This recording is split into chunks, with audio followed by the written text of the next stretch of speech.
네, 안녕하세요. 두 번째 디딤 영상을 시작하겠습니다. 오늘은 문명의 발달을 한번 배워보겠습니다. 문명이라고 하는 것은요, 고도로 발달된 인류의 문화와 사회를 말합니다.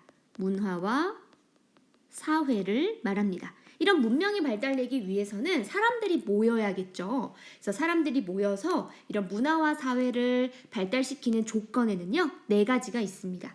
첫 번째, 당시 사람들이 이제 농사를 지었기 때문에 농사에 유리한 큰 강 유역에 사람들이 모여 살았고요. 그리고 관계라고 하는 건 농사에 필요한 물을 끌어들이는 방식입니다.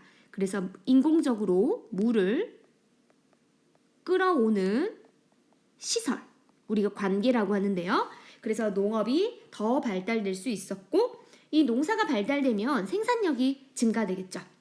자, 이렇게 생산력이 증가되면서 사람들이 먹을 걸 다 먹고도 남는 생산물이 생기는데요. 이를 잉여 생산물이라고 합니다. 그래서 이런 잉여 생산물을 독점하기도 하고요. 당시 우리 신석기, 구석기는요, 돌을 사용했던 반면에 문명이 점차 발달되게 되면 구리를 이용한 청동기를 활용하게 되는데요. 이 청동기를 가지고 옆에 있는 부족과 싸움이 일어나기도 하거든요. 그래서 이기면 지배계급이 되고요. 지면 피지배계급이 되겠죠. 이래서 지배계급과 피지배계급이 발생하게 되면서 옆에 있는 부족으로 활발한 정복 활동을 합니다. 그러면서 여러 부족들이 통합되면서 조금 더 넓은 범위의 도시국가가 만들어지고요. 이런 도시국가를 잘 운영하기 위해서 다양한 시설과 제도들이 만들어지면서 고도로 발전되게 되는 거죠. 그리고 국가를 운영하기 위해서는 통치와 교육을 편리하기 위해서 사람들한테 이를 전달해야겠죠. 그래서 전달하기 위한 문자도 문명에서는 사용하게 됩니다. 자, 그러면 이렇게 문명이 발달된 대표적인 곳이 네 곳 있는데요. 먼저 메소포타미아 문명. 선생님이 농사에 유리하기 위해선 큰 강 유역이라 그랬죠. 그래서 메소포타미아 문명은요, 티그리스 강과 그리고 유프라테스 강 유역에 메소포타미아 문명이 발달하게 되고요. 인도에 흐르는 강, 바로 인더스 강 유역에 인도 문명이 발달됩니다. 그리고 나일강 유역에는요, 이집트 문명이 발달하게 되고요. 중국 문명에는요, 황허강 유역에 발달되기 시작합니다. 이 네 곳의 문명이 발생하는 공통점은요, 모두 큰 강 주변이에요. 그리고 우리가 수업 시간에 볼 건데요, 위도가 북방부 지역이고요. 20도에서 40도 정도의 따뜻한 곳에 사람들이 이런 문명을 발달하게 되었습니다. 자, 이 네 4대 문명 중에서 오늘은요, 메소포타미아 문명에 대해서 한번 배워보도록 하겠습니다. 자, 메소포타미아 문명은요, 기원전 3500년경 티그리스 강과 유프라테스 강 주변에 수메르인이 건설한 문명입니다. 자, 주로 이 메소포타미아 지방은요, 주변에 산도 별로 없고요, 그냥 탁 트여 있어요.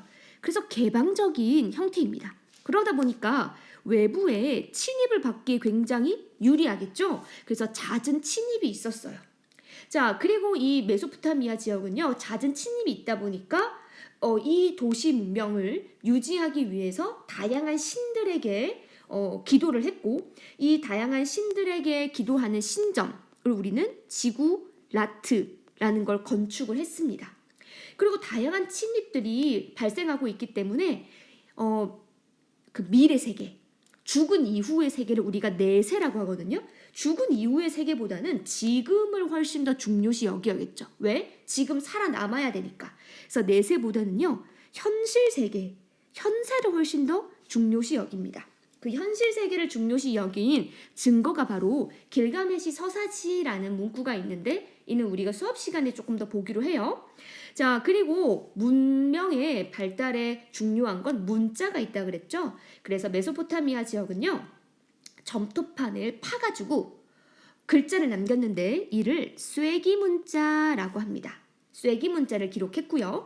그리고 태음력, 지금은 우리가 태양을 기준으로 하는 태양력을 사용했는데, 달을 기준으로 하는 음력을 태음력을 사용했고요.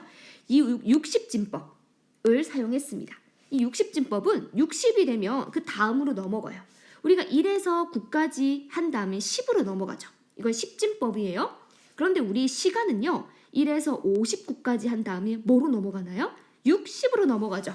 이렇게 쓰는 걸 60진법이라고 합니다. 그리고 별의 움직임을 보고 오늘은 곧 국가에 나쁜 일이 생기겠다 또는 좋은 일이 생기겠다 이런 길흉을 점치는 점성술이 발달됐습니다. 자, 이렇게 메소포타미아 문명 중에 가장 중요한 왕국이 있는데요. 바빌로니아 왕국입니다. 자, 이 바빌로니아 왕국은요. 1800년경에 만들어진 왕국인데요. 이때 제일 중요한 전성기의 왕이 중요합니다. 바로 메소포타미아 지역을 최초로 통일했던 왕, 바로 함무라비 왕입니다. 이 함무라비 왕에서 중요한 거는요. 이 함무라비 왕이 당시에 돌기둥에다가 법전을 만들었는데 이 함무라비 법전이 굉장히 중요합니다. 이 함무라비 법전의 내용을 우리가 수업 시간에 볼 거고요. 눈에는 눈, 이에는 이. 그래서 보복주의와 그리고 신분에 따라 이 벌을 차별적으로 적용했습니다. 자, 그러다가 이 함무라비 왕이 이후에 쇠퇴하게 되고요. 청동기가 아닌 철제 무기, 조금 더 강력한 철제죠. 이를 사용하는 히타이트족에 멸망을 하면서 이 바빌로니아 왕국이 쇠퇴하게 됩니다. 자, 이렇게 메소포타미아 지역 꼭 기억해 주시고요. 그리고 4대 문명도 기억해 주시면 되겠습니다. 오늘의 디딤 영상 퀴즈입니다. 자, 메소포타미아 문명에서 점토판을 기록한 문자는 비공개 영상에 기록해 주시면 되겠습니다. 오늘 여기까지입니다. 안녕!